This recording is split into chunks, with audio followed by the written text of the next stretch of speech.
नमो तस् भगवतो अरहतो सम्मा सम्बुद्धस्स। नमो तस् भगवतो अरहतो सम्मा सम्बुद्धस्स। नमो तस् भगवतो अरहतो सम्मा सम्बुद्धस्स। बुद्धं धम्मं संघं नमस्सामि।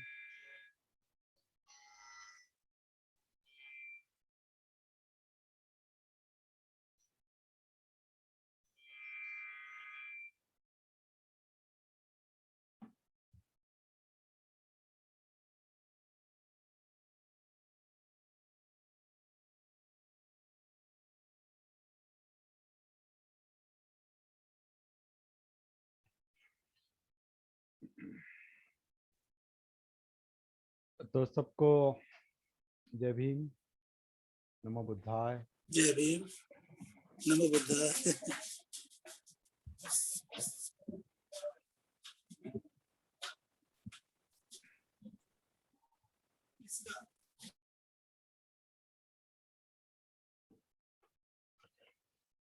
तो आज से पौर्णिमा शुरू है, कल तक रहेगी। और कल कल आषाढ़ पौर्णिमा है। और ये आज जिस विषय पर हम विचार करने वाले हैं, इस पर कल कल बोलना, कल विचार करना उचित था, लेकिन कल मैं नहीं हूँ। कल, परसों और सोमवार को, शायद सोमवार को रहूँगा, लेकिन कल और परसों, शनिवार इतवार शायद मैं नहीं रहूँगा। इसलिए कल का विषय हम आज ही चर्चा कर रहे हैं, और वो है धम्मचक्र प्रवर्तन, धम्मचक्र प्रवर्तन। और ये जो धम्मचक्र प्रवर्तन है, धम्मचक्र प्रवर्तन है, ये बुद्ध धर्म में बहुत इम्पोर्टेंट, बहुत महत्वपूर्ण विषय है, महत्वपूर्ण मुद्दा है। क्योंकि आषाढ़ पूर्णिमा के दिन, आषाढ़ पूर्णिमा के दिन बुद्ध ने सर्वप्रथम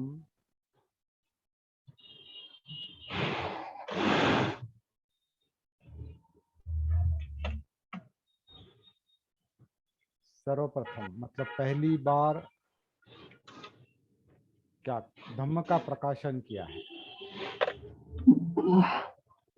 धम्म का प्रकाशन किया है, अपने अनुभव का प्रकाशन किया। पहली बार धम्म लोगों को बताया।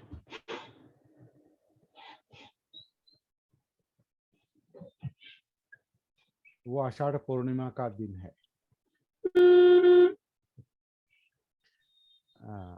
राजेश सर, मैं आपको म्यूट करूं क्या? आपकी गाड़ी की आवाज आ रही है। मैं कर देता हूं। ओके।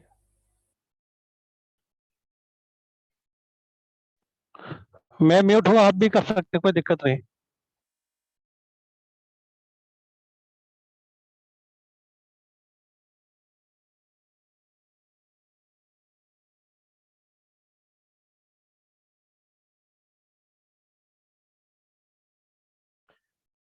धम्म चक्र प्रवर्तन, धर्म चक्र प्रवर्तन, या धम्म चक्र प्रवर्तन। प्रवर्तन का मतलब है गति देना, चक्र को गति देना। कौन से चक्र को गति देना? धम्म के चक्र को। मतलब धम्म, ये शब्द ही गति सूचक है। इस बात को पहले हम समझ लेंगे। धम्म एक गति सूचक शब्द है, इसलिए धम्म का चक्र गतिमान करने की बात है। और तथागत बुद्ध ने पहली बार धम्म का चक्र प्रवर्तित करना आरंभ किया। आषाढ़ पूर्णिमा के दिन धम्म का चक्र गतिमान करने के लिए शुरुआत की, और वो धम्म चक्र आगे वो 45 साल तक प्रवर्तित करते रहे, गतिमान करते रहे, और सैकड़ों हजारों लाखों के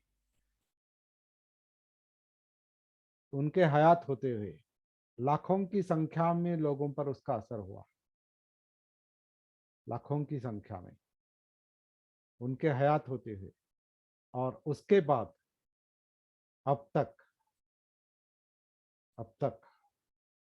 करोड़ों की संख्या में लोग प्रभावित हो रहे हैं, करोड़ों की संख्या में।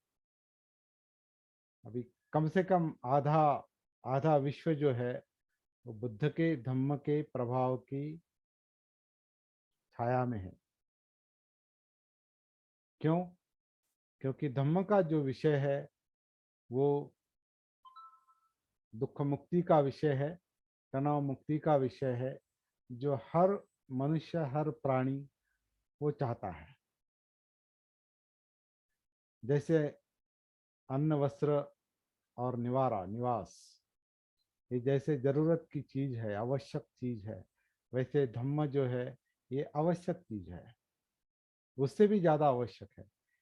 एक बार खाना नहीं मिला तो भी चल सकता है, कपड़े थोड़े कम ज्यादा हुए तो चल सकता है, घर कैसा भी रहा रहने के लिए तो चल सकता है, लेकिन धम्म के बिना मनुष्य का जीवन अधूरा है।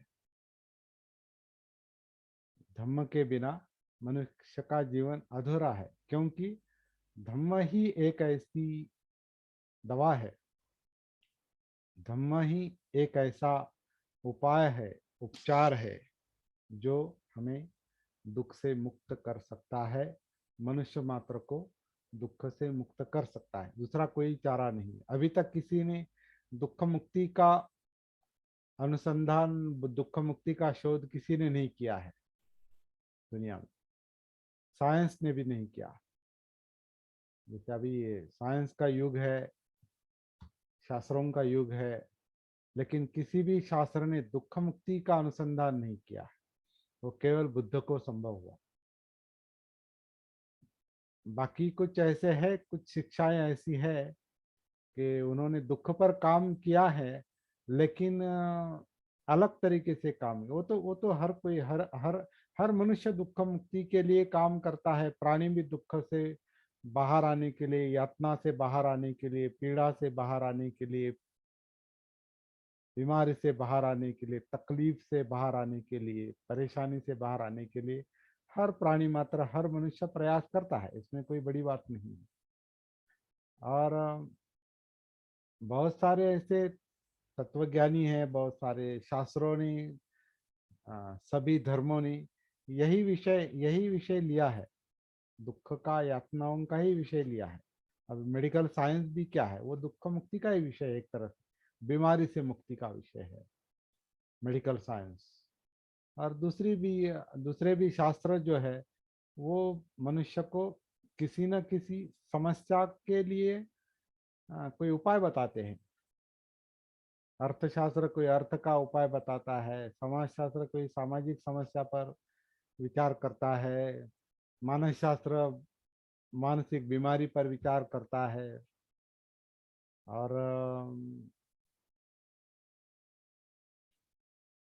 धर्मशास्त्र भी मनुष्य की तकलीफों पर, तकलीफ के लिए, दुख के लिए, यातना के लिए हर धर्म प्रयास करता है।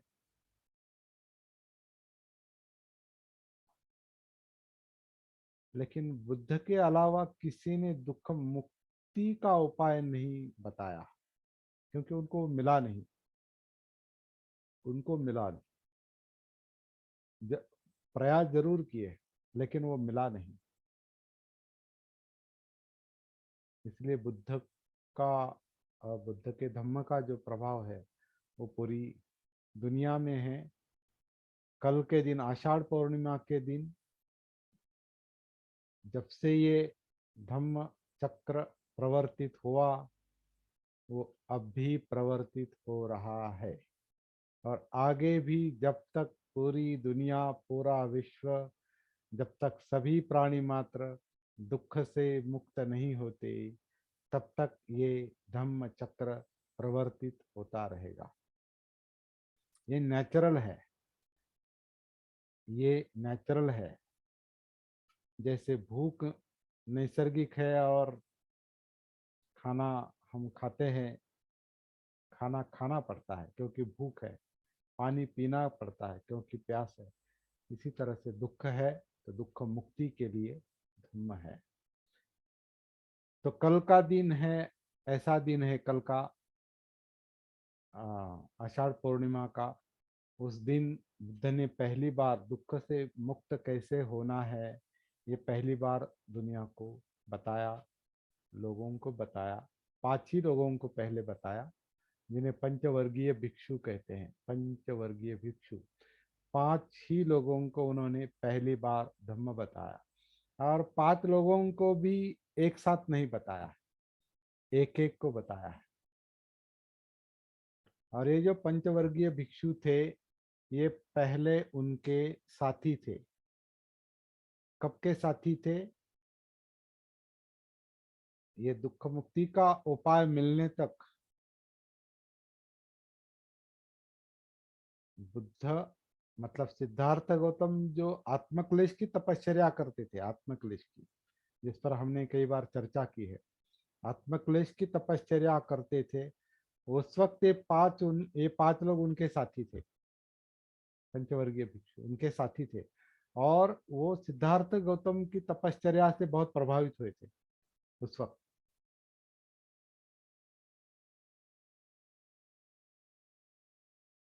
तो उनको पहले पहले उन्होंने बताया। लेकिन इन इन 5 को बताने के पहले भी उनके मन में दूसरे लोगों का ख्याल आया था। मतलब पहले गुरु, पहले 2 गुरु आलार कालाम और उद्दक रामपुत्र, ये जो पहले 2 गुरु है, इन 2 गुरुओं को मैं पहले बताऊंगा ऐसे उनके मन में ख्याल आया था, विचार आया था। लेकिन उनको पता चला कि दोनों जो है वो गुजर गए हैं, इसलिए उन्होंने आलार काला मुद्दक रामपुत्र को वो नहीं बता सके। इसलिए पंचवर्गीय भिक्षुओं को बताने की कोशिश की उन्होंने।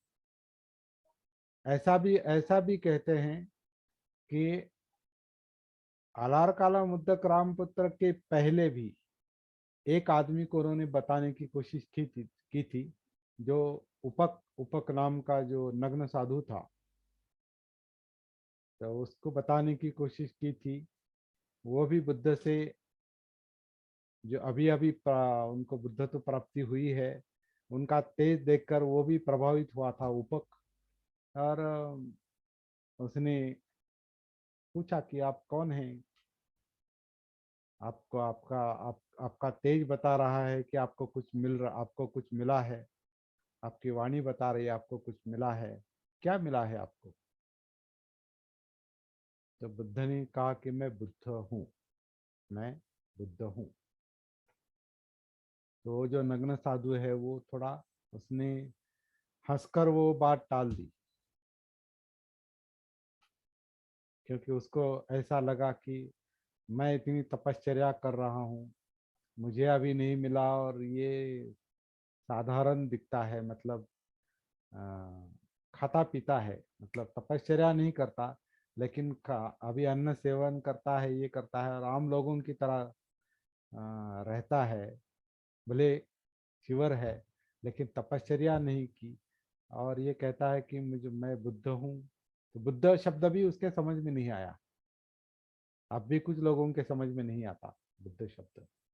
तो उस उपक के समझ में भी नहीं आया कि बुद्ध मतलब क्या। तो बुद्ध ने समझाने की कोशिश की लेकिन उसने सुना नहीं, तो वो चला गया।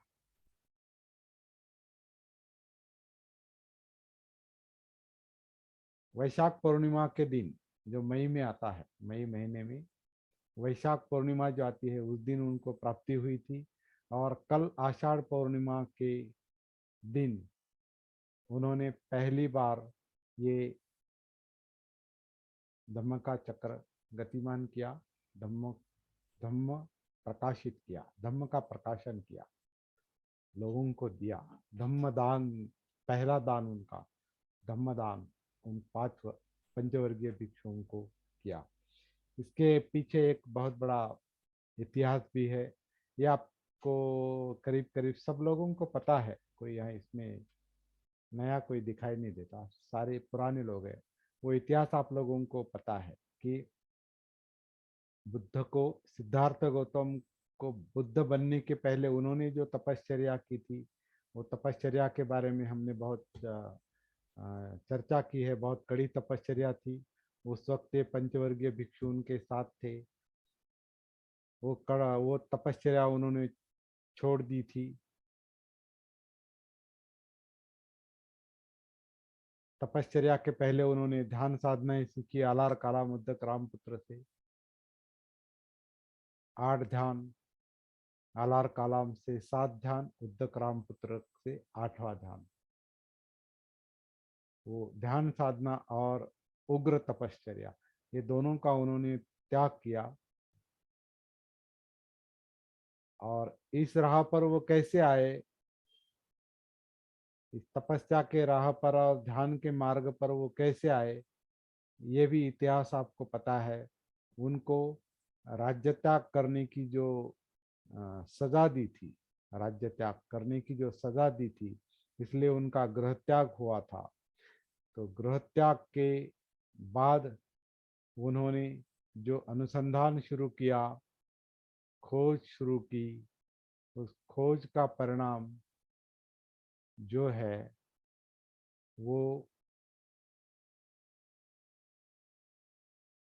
अलग अलग गुरुओं से मिलना, अलग अलग साधनाएं सीखना, उसमें वो उनको आलार काला मुद्दक रामपुत्र मिले। फिर ये पंचवर्गियों के साथ तपश्चर्या, फिर उसमें चक्कर आके मतलब बेहोश होके गिर जाना, सुजाता की खीर, होश में आना। और फिर उनके मन में जो विचार आता है कि जब राजपुत्र था तब भी यातनाएं थी, तब भी तनाव है, तब भी दुख है। अब ध्यान साधना की, फिर भी दुख मुक्ति नहीं मिली। तपश्चर्या, कठोर तपश्चर्या की, उग्र तपश्चर्या की, मृत्यु समीप आने तक, तब भी दुख मुक्ति नहीं मिली। फिर दुख मुक्ति है या नहीं? तो फिर उनके मन में वो बचपन का प्रसंग याद आता है उनको। और उस वक्त जो वो शुद्धोधन हल चला रहे थे और ये पेड़ के नीचे बैठे थे, उस वक्त जो अपने आप से वो क्या कहेंगे, कनेक्ट हो गए, अपने आप से जुड़ गए, जीवन के साथ जुड़ गए। उनकी शायद एक वो एक नैसर्गिक एक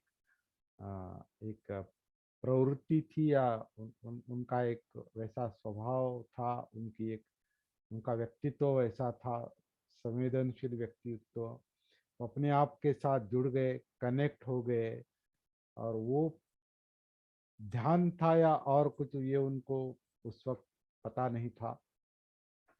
तो वो प्रसंग उनको इस तपश्चर्या के बाद, जब वो और वो सुजाता का अन्न लेकर जब वो बोध गया में पीपल वृक्ष के नीचे बैठते हैं, ऐसा बताया है ग्रंथों में। वहाँ जब बैठे थे तब उनको ये बचपन का प्रसंग याद आता है। और वो कहते हैं, क्या कहीं वही तो आरंभ बिंदु नहीं है, वही तो स्टार्टिंग पॉइंट नहीं है दुख मुक्ति का? तो वो जो मुद्दा था, वो जागृति का मुद्दा था, सती का मुद्दा था। और फिर 40 दिन वो बैठे, और 40 दिन में वो जो जागृति है, वो जो सती है, वो जो आत्मभान है, अपमाद की अवस्था है, वो धीरे धीरे विकसित होते होते होते होते परिपूर्ण जागृति में तब्दील हो गई। प्रकाश, अंदर एक प्रकाश महसूस हुआ, वो जागृति का प्रकाश था।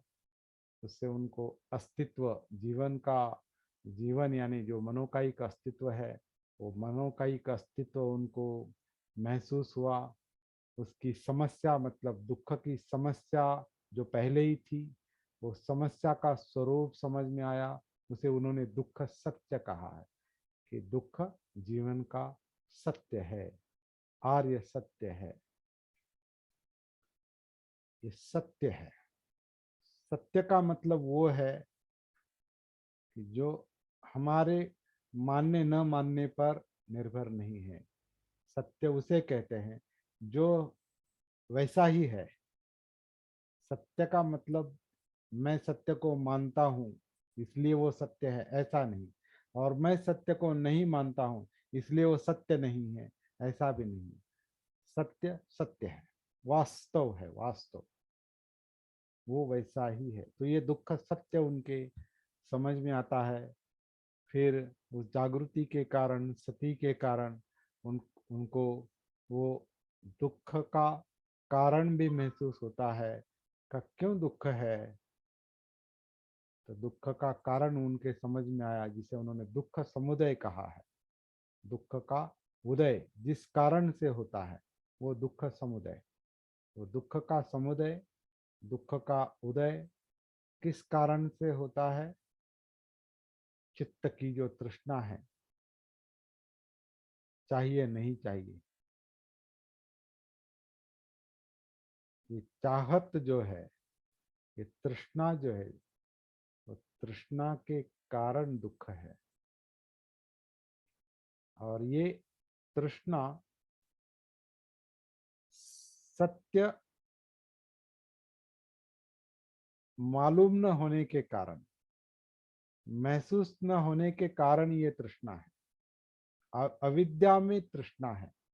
जैसे हमने भवचक्र में देखा है अपने इसमें 12 निदान में, तृष्णा जो है, या मतलब अविद्या संस्कार विज्ञान नाम रूप षडायतन, नाम रूप षडायतन स्पर्श वेदना तृष्णा, और उसके कारण संग्रह उपादान, मैं, मेरा, उपादान, फिर भव जन्म जरा जाति मरण दुख, दौर्मन से वगैरह वगैरह। तो दुख जो है वो दुख का कारण तृष्णा है, और तृष्णा का मूल अविद्या में है, अज्ञान में है। तो अज्ञान में मतलब सती ना होने के कारण, जागृति ना होने के कारण तृष्णा है, और तृष्णा के कारण दुख है। ये उनके समझ में आता है। दुख का कारण जो है वो तृष्णा है, और तृष्णा का मूल अज्ञान है, अविद्या है। मतलब सती का अभाव, जागृति का अभाव, बोध का अभाव, बोधि का अभाव। फिर वो उनके कारण समझ में आता है। और फिर अब तृष्णा से बाहर कैसे आएंगे, ये भी उनको महसूस होता है। उसका, उस प्रकाश में उनको वो दिखाई देता है कि तृष्णा जो है, ये जो चित्त की चाहत है, चाहिए नहीं चाहिए, ये साधारण मनुष्य को महसूस ही नहीं होती। मतलब चित्त महसूस ही नहीं होता। तो चित्त महसूस नहीं होता मतलब तृष्णा भी महसूस नहीं होती। और तृष्णा महसूस नहीं होती तो फिर दुख भी महसूस नहीं होता। मतलब सत्य ही महसूस नहीं होता। तो जो महसूस ही नहीं होता, उससे बाहर कैसे आएंगे, दुख से बाहर कैसे आएंगे? लेकिन उनको सती जागृति के कारण वो दुख सत्य महसूस हुआ, उसका कारण तृष्णा महसूस हुआ। और फिर उससे बाहर कैसे आया जा सकता है, कैसे मुक्त हो सकते हैं दुख से, ये भी उनको सती जागृति के कारण महसूस हुआ है। और उसे उन्होंने धम्म मार्ग कहा है। अब धम्म क्या है, ये बहुत, इसकी व्याख्या बहुत कठिन है। धम्म क्या है, लेकिन उसकी व्याख्या हमने थोड़ी आसान करने की कोशिश की है इतने दिनों में। अभी एक साल भर उस पर हम काम कर रहे हैं, इस विषय पर। धम्म की व्याख्या हम सती के आधार से ही कर सकते हैं। सती मतलब जागृति है, और बुद्ध भी संपूर्ण जागृत थे। तो बुद्ध ने धम्म की खोज की है, मतलब जागृति ने धम्म की खोज की है। इसका मतलब धम्म अगर समझना है, धम्म क्या है, तो पहले सती का जागृति का अभ्यास करना पड़ेगा, प्रैक्टिस करनी पड़ेगी, साधना करनी पड़ेगी, तभी धम्म महसूस होता है। उसकी व्याख्या नहीं कर सकते। जो महसूस करने की बात है उसकी व्याख्या नहीं कर सकते।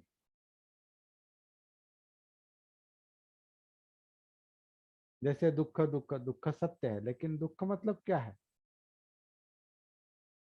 कुछ बता नहीं सकते, लेकिन महसूस कर सकते हैं। उसी तरह धम्म, धम्म जो है, ये सत्य जो है, वो सत्य महसूस करने की बात है। और वो महसूस करने का काम सती करती है, जागृति करती है। तो दुख, दुख का कारण, दुख का निवारण हो सकता है, ये अनुभव से उन्होंने जान लिया है, तीसरा सत्य। और चौथा सत्य जिसे धम्म कहा है, वो धम्म सत्य का उनको बोध हुआ है। और वो धम्म यानी बुद्ध की शिक्षा, जो बुद्ध की जो शिक्षा है, जो दुख मुक्ति में साधक है, दुख मुक्ति के लिए उपयुक्त है, वो सारी शिक्षा बुद्ध की धम्म है। लेकिन धम्म है वो कैसे महसूस होगा? सती के कारण, जागृति के कारण।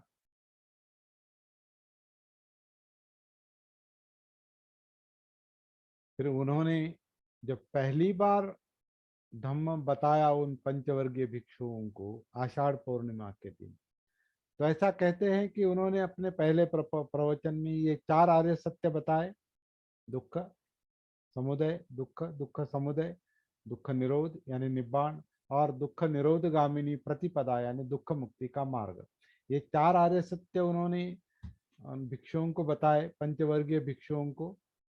और ऐसा कहते हैं, मतलब ग्रंथों में आता है कि उसमें जो एक मुख्य प्रमुख शिक्षा जो थी, वो आर्य अष्टांगिक मार्ग की थी। आर्य अष्टांगिक मार्ग की शिक्षा उस वक्त उन्होंने बताई, ऐसा ग्रंथों में उल्लेख आता है। और बहुत सारे लोग ये मानते हैं कि वही शिक्षा बुद्ध की पहली शिक्षा है।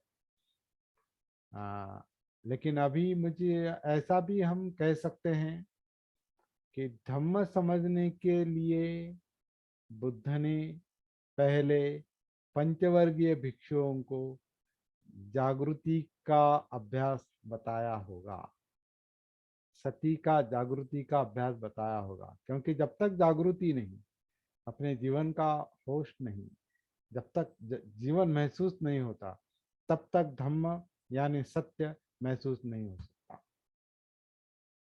और फिर उन्होंने उनको जो कुछ बताया, वो उसमें चार आर्य सत्य होंगे, और चौथा आर्य सत्य अष्टांग मार्ग बताया, जो सम्यक दृष्टि है, सम्यक संकल्प है, सम्यक वाचा है, सम्यक कर्मांत है, सम्यक आजीविका है, सम्यक व्यायाम है, सम्यक सती है, और सम्यक समाधि है। सम्मा दिट्ठि, सम्मा संकल्पो, सम्मा वाचा, सम्मा कम्मंतो, सम्मा आजीवो, सम्मा व्यायामो, सम्मा सती, सम्मा समाधि। ये अष्टांग मार्ग उन्होंने उनको बताया, पंचवर्गीय भिक्षुओं को। और ऐसा कहते हैं कि एक एक करके वो पांचों लोग, पांचों भिक्षु अरहत हो गए, दुख मुक्त हो गए, एक एक करके। और इस तरह से आगे का काम चलता रहा।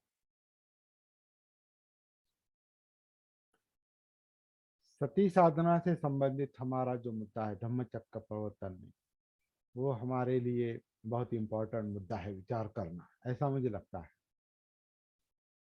इसलिए आज का विषय जो है सती और धम्मचक्र प्रवर्तन, धम्मचक्र प्रवर्तन, ये हमने चिंतन के लिए लिया है, विचार के लिए लिया है। अष्टांग मार्ग का जो 7वां और 8वां अंग है वो सम्मा सती और सम्मा समाधि है। सम्मा समाधि जो है वो उद्देश्य है। सम्मा समाधि दुख मुक्ति है, उसके बाद दुख मुक्ति है। उसके बाद और एक अंग रह जाता है वैसे, जो सप्तबोध्यांग में बताया है। सप्तबोध्यांग का भी जो सप्तबोध्यांग का जो छठा अंग है वो समाधि है, और 7वां अंग उपेक्षा है, उपेक्षा। तो उपेक्षा जो है वो अनात्म है। धम्म को जो सत्य महसूस होता है उस सत्य को प्रवाहित रहने देना,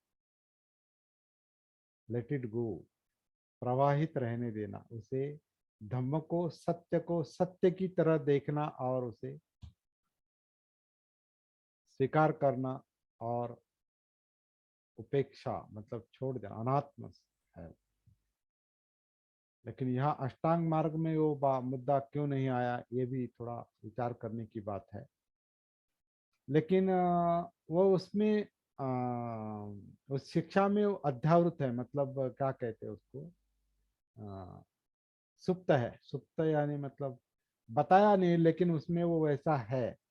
क्योंकि पहला जो अंग है अष्टांग मार्ग का सम्यक दृष्टि, तो सम्यक दृष्टि में तो दृष्टि मतलब समझ है, अंडरस्टैंडिंग है, विजन है। तो उस विजन में, उस समझ में, दृष्टि में पूरा अष्टांग मार्ग दिखाई देता है। और दृष्टि में और कुछ बातें दिखाई देती है, उसमें 4 आर्य सत्य भी दिखाई देते हैं, ऐसा कहते हैं। अभी जो ग्रंथों में बात आई है वो हम देख रहे हैं, मतलब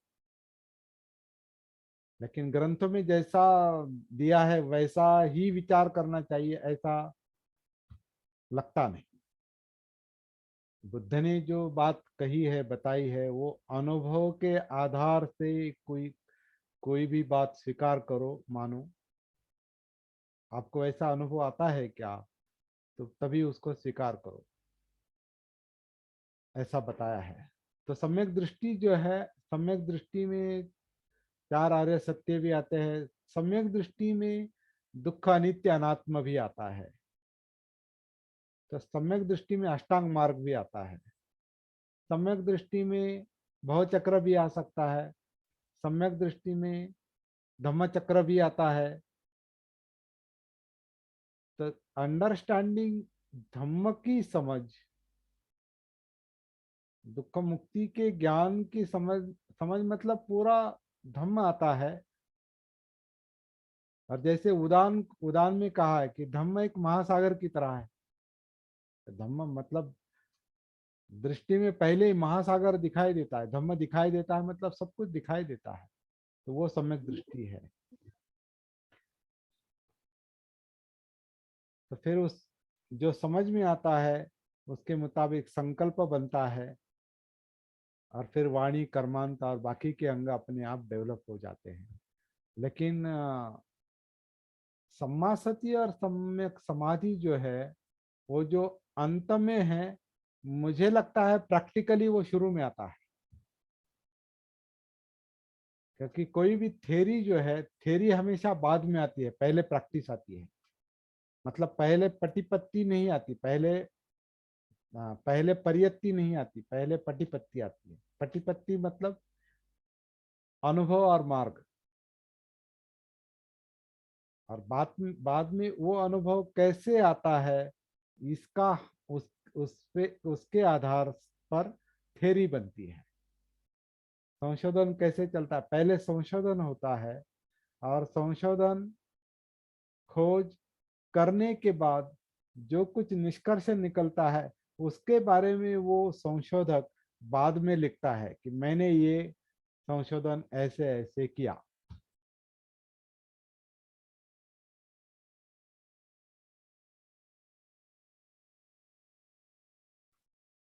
मैंने ये संशोधन ऐसे ऐसे किया मतलब पहले प्रैक्टिस आती है, फिर उसका निचोड़ यानी रिजल्ट आता है, और वो रिजल्ट किस तरह से आता है, किस तरीके से आता है, वो थ्योरी बाद में बताई जाती है। कोई भी वो बाद में बताएगा। इसलिए बुद्ध ने पहले अनुभव लिया, तथागत बुद्ध ने पहले अनुभव लिया, और फिर उन्होंने वो अनुभव कैसे मिल सकता है, दुख मुक्ति कैसे मिल सकती है, निब्बान कैसा मिल सकता है, ये बाद में बताना शुरू किया। फिर वो परियक्ति यानी थेरी फिर बाद में तैयार हो गई।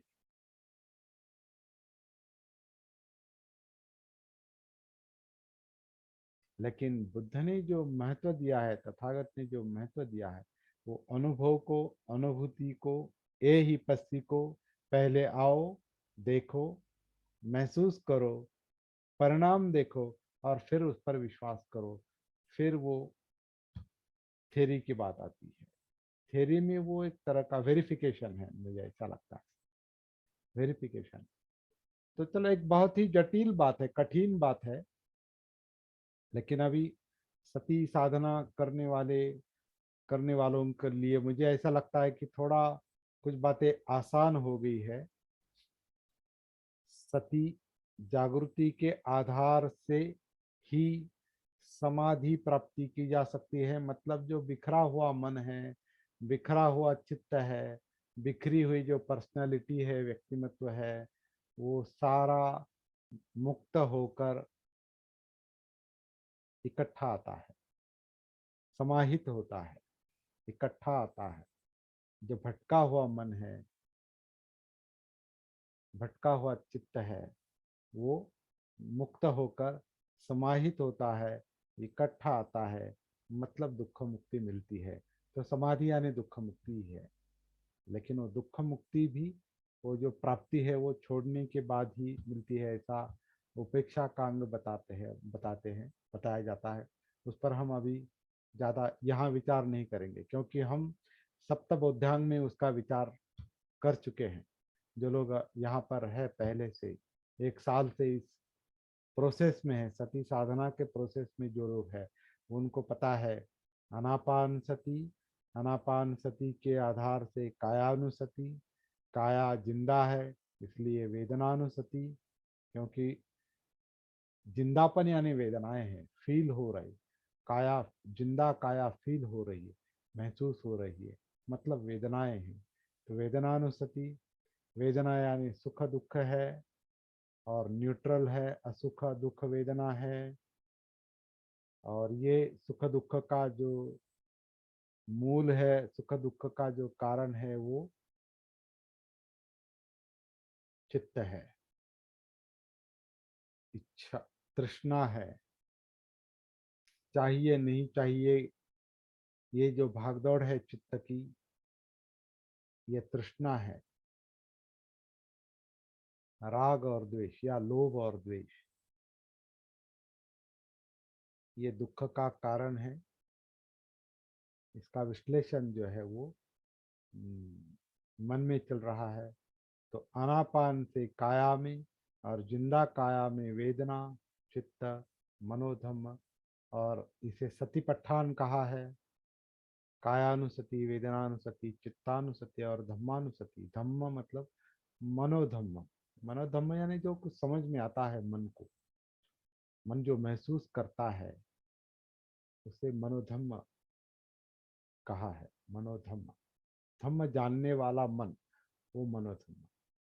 तो मनोधम्म तभी जाना जा सकता है जब तक हम उसके पहले चित्त में नहीं, चित्त के साथ नहीं होते, चित्तानुसति नहीं आती, चित्त का परिणाम जो दो वेदनाएं हैं, वेदनानुसति नहीं आती, वेदनाएं जिस काया में है वो कायानुसति नहीं आती, और काया में उतरने के लिए जो आन और अपान सती है, या हम जिसे हम काया आन या काया अपान सती कहते हैं, वो जब तक अनुभव नहीं आता तब तक काया में नहीं उतरा जा सकता।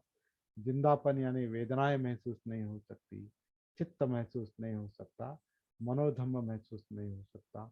ये जब तक महसूस नहीं होता तब तक सप्त बोधांग के आधार से जो सती, सती यानी सतीपट्ठान, सती, धम्म विचय यानी जो जो महसूस होता है उसका विश्लेषण, क्या सही है क्या गलत है, क्या उचित है क्या अनुचित है, और क्या सम्यक है। सम्यक बीच में आता है, मध्यम मार्ग,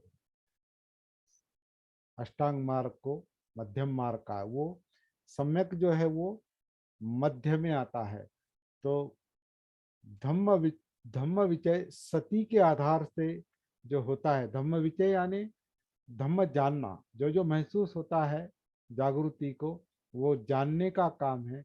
जानने के बाद, धम्म जानने के बाद, सत्य जानने के बाद उसमें सही क्या है और गलत क्या है, उचित क्या है अनुचित क्या है, ये समझना मतलब सम्यकता है, मध्यम अवस्था है। सम्यकता को दोनों अंग समझ में आते हैं, सही गलत उचित अनुचित। सम्यक यानी केवल उचित नहीं, कुछ लोग उसका उचित अर्थ कहते हैं, कुछ लोग उसका परफेक्ट अर्थ कहते हैं। मुझे लगता है सम्यक यानी सही गलत की समझ, उचित अनुचित की समझ यानी सम्यक। तो सती से यानी अर्थात ये सती यानी सती पट्ठान है, सम्मा सती है। इस सती पट्ठान के आधार से जो धम्म विचय होता है, धम्म महसूस होते हैं, उसका एनालिसिस होता है, विश्लेषण होता है, उससे कुछ हमको बोध होता है, तो ऊर्जा मुक्त होती है, प्रयास से ऊर्जा मुक्त होती है, वीर्य, और वीर्य यानी शक्ति जब महसूस होती है तो वो प्रीति यानी आनंद होता है ना। प्रमोदित अवस्था या आनंदित अवस्था होती है, उसे प्रीति कहा है।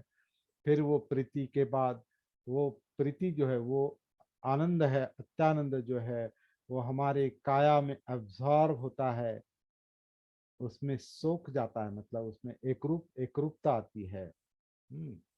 काया में मतलब पूरे अस्तित्व में।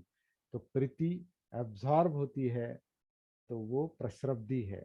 इसे चित्त शांत होता है, काया शांत होती है, वेदनाएं शांत होती है, चित्त शांत होता है, मन शांत होता है। तो प्रसरब्धि की अवस्था है, और प्रसरब्धि से एक तरह का सुख महसूस होता है। तो सती, धम्म विचय, वीर्य, प्रीति, प्रसरब्धि। प्रसरब्धि के बाद सुख तो अनुभव आता है, लेकिन सुख यानी समाधि सुख है, वो समाधि सुख है। और उपेक्षा जो है वो अनात्म है। जब तक आप प्राप्ति को छोड़ते नहीं तब तक दुख मुक्ति नहीं मिलती। इस तरह का आ, वो अनुसंधान है। और ये अनुसंधान बुद्ध ने कल के दिन, आषाढ़ पूर्णिमा के दिन पहली बार पंचवर्गीय भिक्षुओं को बताया। अब वो किस तरह से बताया, कैसे बताया, ये सब का सब जो लेखा जोखा है, जो ब्यौरा है, वो हम तक आना मुश्किल है। जितना ग्रंथों में लिखा है उतना ही हम तक आया है। ग्रंथों में, ग्रंथों के आधार पर बाकी लोगों ने जो कुछ लिखा है, कई सारे अनुवाद उसके हुए हैं, विश्लेषण हुए हैं, एनालिसिस हुआ है, वो सब वो सब जो है दूसरे लोगों ने, गुरुओं ने, सिद्धों ने लिखा हुआ जो हम तक आया है, बताया हुआ जो हम तक आया है, उसके आधार से हम धम्म समझ लेने की कोशिश करते हैं, प्रैक्टिस करने की कोशिश करते हैं। मूल बुद्ध की शिक्षा जो है वो हर एक के लिए मुझे लगता है कि अनुसंधान का विषय है। हर एक को अनुसंधान करना पड़ता है, खोज करना पड़ता है, और वो खोज अपने अनुभव के आधार से करना पड़ता है। इसलिए अत्तदीप भव का है, स्वयं स्वयं खोजो, स्वयं दीप बनो या द्वीप बनो स्वयं, इस तरह का बुद्ध का आदेश है। तो धम्म जो हमें मिला है वो अनुसंधान का विषय है, और ये अनुसंधान, ये खोज इसलिए करनी है, इसलिए ये खोज करना है क्योंकि हमारे जीवन में हमें जो तनाव का अनुभव आता है, दुख का अनुभव आता है, यातनाओं का अनुभव आता है, डिप्रेशन का अनुभव आता है, अस्थिरता अस्वस्थता का अनुभव आता है, या विचलन का अनुभव आता है, भय, चिंता, चिड़चिड़ापन, आलस्य, कामछंद, द्वेष, आलस्य, और मानसिक विचलन, चंचलता, आत्मविश्वास का अभाव, और कई मानसिक और मानसिक ताण तनाव, और आपसी संबंधों में, मतलब व्यवहार में, वो पारिवारिक संबंध हो, दो दो व्यक्तियों के संबंध हो, या पारिवारिक संबंध हो, या सामाजिक संबंध हो, उसमें जो तनाव आता है, ये सारे दुख के रूप है, यातनाओं के, तनाव के रूप है। इन सब से बाहर आने के लिए हमें स्वयं ये सती के आधार से, जागृति के आधार से अनुसंधान करना पड़ता है, और उसमें अगर हम सफल हो गए तो हम बुद्ध को जो स्वयं अनुभव आया, वो अनुभव हर एक को आ सकता है। ऐसी बुद्ध की एक क्या कहें, ये शिक्षा भी है, और ये बुद्ध ने एक आशा दी है, पूरे विश्व को आशा दी है कि अगर धम्म के मार्ग पर सही तरीके से, सम्यक तरीके से, जागृति पूर्वक, सती पूर्वक, अपमाद पूर्वक अगर हम इस रास्ते से चलते हैं तो हमें भी वो अनुभव आना संभव है। जैसे आषाढ़ पूर्णिमा के दिन उन पंचवर्गीय भिक्षुओं को उन्होंने जो कुछ बताया, कुछ ही दिनों में उनको प्राप्ति हुई, कुछ दिनों में, बहुत ज़्यादा दिन नहीं लगे, कुछ ही दिनों में वो प्राप्ति हो गई, और आगे चल के एक एक करके, एक एक करके कई लोगों को, कई साधारण लोगों को, असाधारण लोगों को भी, विद्वान लोगों को और अनपढ़ लोगों को भी, किसानों को भी, व्यापारियों को भी, राजाओं को भी, सभी लोगों को इसका अनुभव आ गया, दुख मुक्ति मिल गई, निपान मिल गया। इतनी सरल शिक्षा बुद्ध ने बताई है, उनके हयात होते हुए उसकी जो शुरुआत है वो आषाढ़ पूर्णिमा के दिन हुई थी। इसलिए आषाढ़ पूर्णिमा का महत्व जो है वो बहुत बड़ा है। तो हम स्वयं इसके लिए प्रयास करेंगे, इसीलिए हम सती साधना की ये सेशन लेते हैं। ये सेशन केवल स्टडी नहीं, अभ्यास नहीं, ये अनुसंधान है, खोज है, शोध है, रिसर्च है।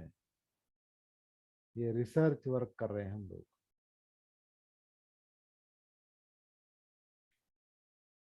तो मेरे ख्याल से आज के लिए इतना काफ़ी है।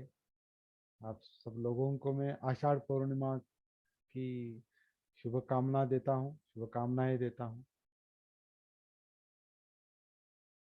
और आपको कुछ बात करनी है तो आप अपना माइक ओपन कर सकते हैं। हाँ बोलिए सर। जय भीम, नमो बुद्धाय। जय भीम, नमो बुद्धाय। आपको और ग्रुप में सभी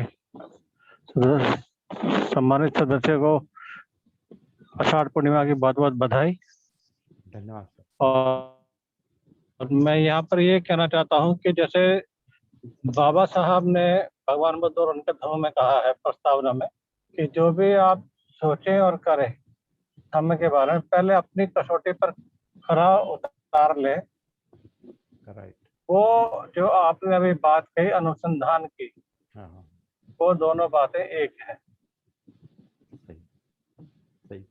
क्योंकि अनुसंधान एक तरीके से तरक्की की कसौटी पर कसना ही होता है।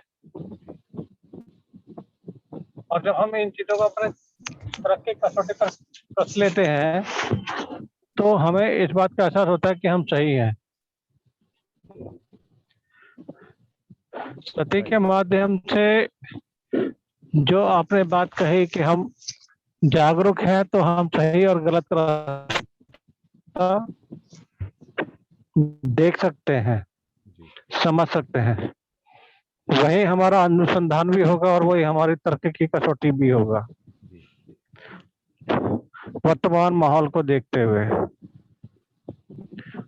और ये बहुत ही बहुमूल्य बात है कि अनुसंधान और तरक्की की कसौटी दोनों एक ही शब्द के पर्याय है, आप जी पर्यायवाची है। हाँ हाँ और इस बात के लिए मैं आपको साधुवाद देता हूँ कि आप अपने इतने विकट और विषम परिस्थितियों में भी इसको अनुसंधान में लगे हुए हैं। आपका बहुत बहुत साधुवाद। धन्यवाद सर, धन्यवाद। जय भीम, नमो बुद्धाय। संतोष कांबळे, आप कुछ कहना चाहते हैं?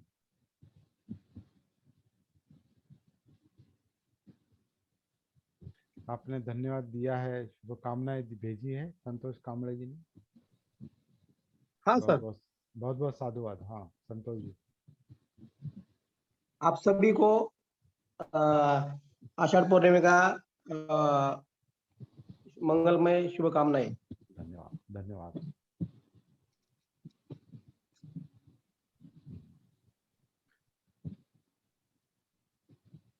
रुकेंगे यहाँ पर। ठीक है सर। जय भीम, नमो जय बुद्धाय, भीम। भवतु जय सर्व भीम। मंगलम।